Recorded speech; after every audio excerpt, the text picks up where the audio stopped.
Hello दोस्तों, my YouTube channel N math class में आपका स्वागत है। आज के क्लास में हम सीखने वाले आयु संबंधित सवालों को सीखेंगे। यहाँ पर अगर आपको लगता है कि आयु वाले सवाल आपसे नहीं बनते हैं तो ये वीडियो आपके लिए है। इस वीडियो को शुरू से अंत तक देखिएगा, 100% एक एक बात क्लियर हो जाएगा। यहाँ पर हम 10 क्वेश्चन लेंगे, 10 क्वेश्चन से सारा कॉन्सेप्ट क्लियर हो जाएगा। सबसे पहले जो हम इस सवाल जो आपको बोर्ड पर दिखाई दे रहा होगा, इसको पहले हम प्रोसेस से बनाएंगे, उसके बाद इसका हम शॉर्टकट तरीका बताएंगे। तो पहले प्रोसेस जरूर सीखिएगा। आइए इसको हम बनाते हैं। यहाँ पर देखिए सवाल है, ये पहला सवाल है, P तथा Q की वर्तमान आयु का अनुपात क्रमशः 4:5 है। 5 वर्ष बाद अनुपात क्रमशः 5:6 हो जाएगा। P की वर्तमान आयु ज्ञात कीजिए। यहाँ पर देखिए आयु संबंधित में कोई यहाँ पर जो है फॉर्मूला नहीं है, लेकिन इसमें कुछ कॉन्सेप्ट है, बातों को ध्यान दीजिएगा। यहाँ पर देखिएगा सबसे पहला देखिएगा, यहाँ पर लिखा होगा बाद या पश्चात। इसका मतलब होता है जो जोड़ना, इसका मतलब होता है जोड़ना। फ्यूचर के बारे में कह रहा है जोड़ना, ठीक है ना। अब यहाँ पर कहेगा पूर्व पहले अगर कहेगा तो घटाना है।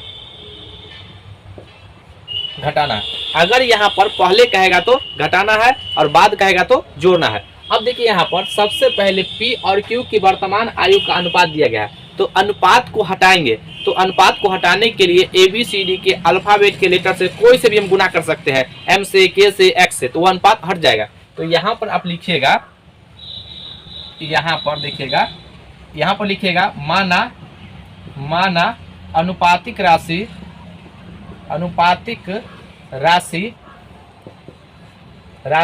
ये X है। तो यहाँ पर लिखिएगा P की वर्तमान आयु, P की वर्तमान आयु चूंकि दिया गया सवाल में, तो कितना हो जाएगा, ये 4x, और यहाँ पर Q की वर्तमान आयु ये हो जाएगा आपका 5x। अब किसी को भी आप जो है ऊपर नीचे लिख सकते हैं। यहाँ पर देखिएगा, इसको हम ऐसे लिख सकते हैं ना जी, पहले P को लिखते हैं तो ऊपर 4x बटा Q को नीचे लिखेंगे, तो यहाँ पर ये 5x, ठीक है। अब कह रहा है कि 5 वर्ष बाद, तो 5 वर्ष बाद इसमें प्लस ऐड कर देंगे। अगर पहले कहता तो घटाते, क्योंकि बाद का है तो जोड़ेंगे। यहाँ पर देखिए ये +5।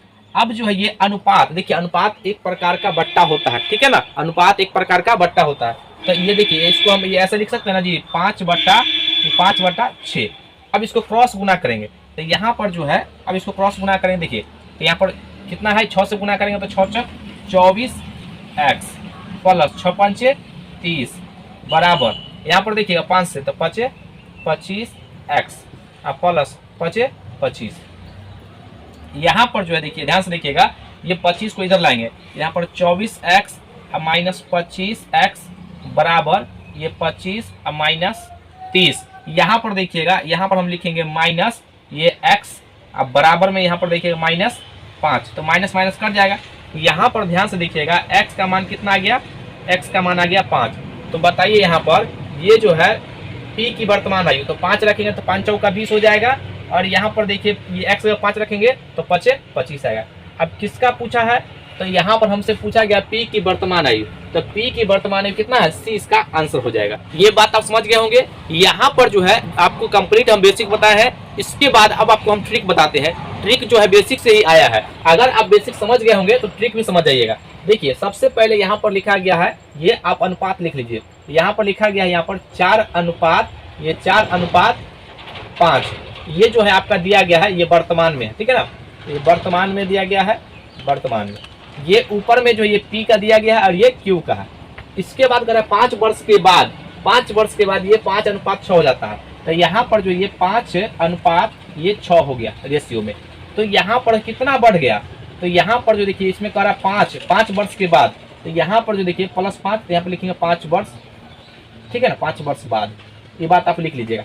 तो यहाँ पर एक चीज ध्यान दीजिएगा, ये रेशियो के रूप में कितना बढ़ा, 4 से 5 हो गया तो कितना बढ़ गया, तो 1 बढ़ गया।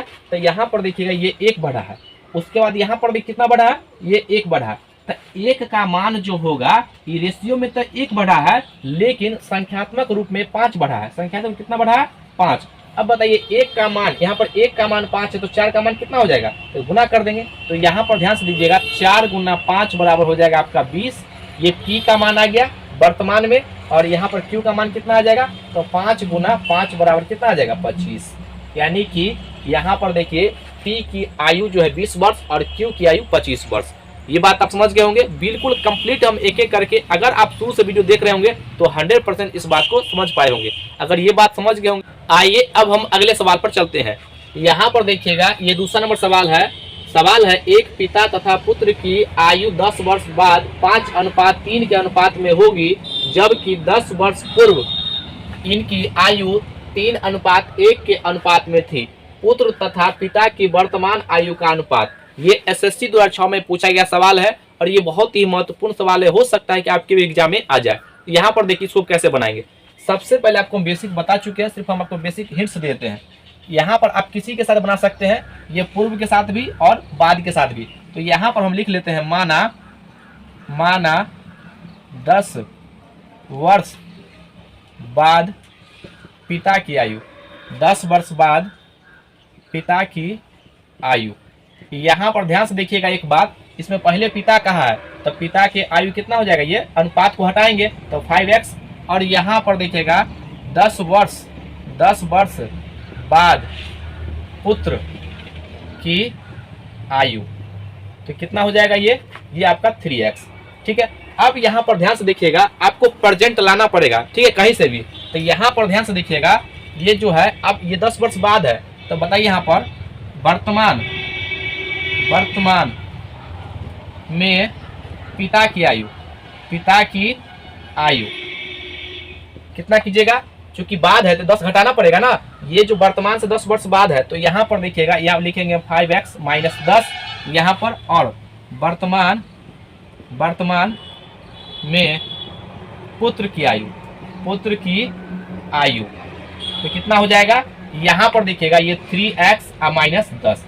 अब जब ये वर्तमान में आ गया है तो इसमें क्या कि देखिए यहाँ पर करा 10 वर्ष, यहाँ पर फिर करा 10 वर्ष पूर्व, तो इसमें 10 कम कीजिएगा, इसमें भी 10 कम करना पड़ेगा और इसके अनुपात के बराबर कर दीजिएगा। तो यहाँ पर देखिएगा, हम एक बार कर देते हैं। देखिए तो यहाँ पर पूर्व में कहा है, तो ये तो वर्तमान में आ गया, इसमें 10 कम कर देंगे तो यह पूर्व में आ जाएगा। तो यहाँ पर देखिएगा पिता, तो यहाँ 5x माइनस 10 और फिर इसमें 10 कम करेंगे चूंकि पूर्व में जा रहे हैं, और यहाँ पर देखिएगा ये 3x माइनस 10 और ये माइनस 10 बराबर, ये अनुपात 3:1 है, तो इसको बट्टा में लिखेंगे और इस तरीके से इसको हम सॉल्व कर लेंगे। तो यहाँ पर थोड़ा सा हम इसको आगे बढ़ा देते हैं। देखिए तो ये हो जाएगा आपका 5x माइनस, ये आपका माइनस 20 और ये क्रॉस गुना भी साथ में कर रहे हैं, ठीक है ना। तो माइनस 20, 3 तिहाई 9x और माइनस ये आपका हो जाएगा 20 और 20 तिहाई 60, तो यहाँ पर हो जाएगा 60 और ये इधर घटेगा, तो यहाँ पर ये हो जाएगा माइनस 4x और ये आपका चला जाएगा उधर तो प्लस, तो यहाँ पर माइनस ये 40। तो देखिए माइनस से माइनस कट गया, ये 4 से 4 दही के 40, तो x का मान कितना आ गया 10। यानी कि अगर हमसे पूछता पिता की आयु तो कितना हो जाएगा 10, 10 पचे 50, 50 में 10 कम कर देंगे कितना हो जाएगा 40 वर्ष, और पुत्र का कितना हो जाएगा तो 10 या 30, 30 में से 10 चला गया तो 20। अब अनुपात पूछा है, तो अनुपात में पहले पुत्र को रखा गया है, तो पहले पुत्र आएगा, देखिए 20 और ये पिता बाद में तो 40, तो 2 यानी कि 20 और 40, तो ऐसे लिखिएगा ना जी, यहाँ पर 20 और अनुपात 40, तो काटिए इसको, तो यानी 1:2 हो गया। देख लीजिए कौन सा ऑप्शन है, इसका ऑप्शन नंबर सी हो जाएगा। ये तो आपको हम प्रोसेस से बता दिए कि इस प्रकार सॉल्व करेंगे। यहाँ पर देखिए ट्रिक से कैसे इसको बनाएंगे, तो सबसे पहले देखिए बाद और पूर्व दिया गया है, तो यहाँ पर देखिएगा प्रेजेंट में हमको पता ही नहीं है, तो प्रेजेंट में यहाँ पर हम मान लेंगे कि कुछ नहीं है, उसको हम ऊपर से बीच में देखिए सबसे पहला प्रेजेंट में हमको पता नहीं एक्स और वाई यहाँ पर होगा, ठीक है, लेकिन कह रहा है 10, ये प्रेजेंट का है, ठीक है ना, तो यहाँ पर कह रहा है 10 वर्ष पूर्व, तो 10 वर्ष ये जो है आपका ऊपर जा रहे हैं तो पूर्व जा रहे हैं, ठीक है ना, ये पूर्व, तो 10 वर्ष पूर्व जो है कितना है, ये 3:1। अब यहाँ पर ध्यान से देखिएगा, अब कह रहा 10 वर्ष बाद, तो 10 वर्ष बाद, तो यहाँ पर जो है ये अनुपात कितना आ जाएगा, देखिएगा ये 5:, ये आपका 3 आ जाएगा, ठीक है ना। इस प्रकार से आप बना लीजिएगा, ठीक है ना। अब देखिए यहाँ पर कह रहा है, अब ये कितना का डिफरेंस बढ़ गया, यहाँ पर अनुपातिक राशि में यहाँ पर डिफरेंस जो है 2 का बढ़ रहा है। अगर डिफरेंस समान नहीं होगा तो समान करेंगे, ठीक है ना, लेकिन यहाँ पर खुद समान हो गया, देखिए 3 से 5 आ गया तो 2 बढ़ गया, और यहाँ पर 1 से लेकर के यहाँ पर कितना आ गया, ये 2 बढ़ गया, ठीक है ना। अब देखिए यहाँ पर 2 जब बढ़ गया है तो 2 का मान अब यहाँ से ऊपर गया 10 और नीचे आया 10, 10 20 आ गया, अनुपात में 2 बढ़ा है, लेकिन ये इसका वैल्यू जो है कितना बढ़ गया, ये आपका 20, तो 1 का मान निकलिए कितना हो जाए, 1 का मान आ गया कितना 10, तो यहाँ पर ये 10 जो है ये अगर पूर्व में कहेगा तो यहाँ पर पिता की आयु कितना हो जाएगा 30 और पुत्र का कितना हो जाएगा 10। यहाँ पर इसमें 10 जोड़ेंगे तो वर्तमान में कितना आयु हो जाएगा ये 40, चूंकि 10 जोड़ेंगे ना, और पुत्र कितना हो जाएगा ये आपका 20। अब अनुपात पूछा है तो अनुपात में पहले पुत्र को रखा गया है तो यहाँ पर हो जाएगा 20 अनुपात 40, ये अनुपात 40 काटेंगे तो 1:2, 1:2। फिर भी आपका आंसर जो है उसमें कोई परिवर्तन नहीं होगा। ये बात आप समझ गए होंगे। हम उम्मीद करते हैं कि आपको एक एक बात समझ में आ रहा होगा। आइए अब हम अगले सवाल पर चलते हैं। यहाँ पर देखिए तीसरा नंबर सवाल है इस समय मीना की आयु अपनी बेटी की आयु से 8 गुनी है। 8 वर्ष बाद मीना तथा उसके बेटी का अनुपात क्रमशः 10:3 होगा। मीना की वर्तमान आयु कितनी है? ये बैंक पीयू 2012 में पूछा गया सवाल है। आइए इसको हम बनाते हैं। यहाँ पर सवाल देखिए क्या कर रहा है कि 8 गुनी है, इसका मतलब मीना की आयु जो होगा यानी अपनी बेटी से कितना होगा 8 गुना। तो इसको हम ऐसे लिख सकते हैं ना, वर्तमान में देखिए वर्तमान, ठीक है, वर्तमान में ये जो मीना होगा, मीना और यहाँ पर अनुपात उसकी बेटी, यहाँ पर ये 8 गुना है किससे? ये अपनी बेटी से। तो ये वर्तमान का अनुपात दे दिया है। अब कह रहा है यहाँ पर कि 8 वर्ष बाद यानी फ्यूचर के बारे में। तो सबसे पहले देखिए यहाँ पर ये हर एक जगह लगेगा जब 2 अनुपात देगा और बीच का गैप देगा, ठीक है ना, ये हो गया। अब यहाँ पर कह रहा है सवाल सुनिएगा, कह रहा है 8 वर्ष बाद, यहाँ पर लिखिएगा 8 वर्ष बाद, ठीक है ना, 8 वर्ष बाद। ये अनुपात कितना हो गया है? ये अनुपात जो है 10 अनुपात कितना हो गया? 10:3 हो गया। तो यहाँ पर अब देखिएगा, अब सिर्फ यहाँ पर रेशियो बराबर होना चाहिए। अगर रेशियो बराबर नहीं होगा तो उसको हम करेंगे बराबर, ठीक है ना। तो देखिए यहाँ पर कितना का गैप हुआ, यहाँ पर भी 8 बढ़ गया तो गैप कितना का हो रहा है? तो 2 डिफरेंस। यहाँ पर भी कितने का हो रहा है? तो 2। इसका मतलब ये हो गया कि ये 2 का मान जो है ये 8 के बराबर है। यानी कि अनुपात में तो 2 बढ़ा है लेकिन संख्यात्मक मान में जो 8 बढ़ा है तो 1 का मान कितना हो जाएगा? तो 1 का मान कट जाएगा तो 4 हो जाएगा। इसे काटिएगा ना तो 4 हो जाएगा, यानी 1 का मान 4। तो यहाँ पर देखिएगा ये 4 से मल्टीप्लाई करेंगे, ठीक है, 8 चौक 32 और 4 एकम 4, ठीक है ना। अब यहाँ पर पूछा है मीना की वर्तमान आयु, तो मीना का वर्तमान आयु कितना हो जाएगा? 32। देखिए कौन सा ऑप्शन है? यहाँ पर ऑप्शन नंबर सी हो जाएगा। तो इस तरीके से हम बहुत सारे सवाल ऐसे बना सकते हैं। तो आज का वीडियो कैसा लगा? अगर वीडियो अच्छा लगे तो इसको लाइक कीजिए, सब्सक्राइब कीजिए, शेयर जरूर कीजिए। आज के लिए तक जय हिंद, जय भारत।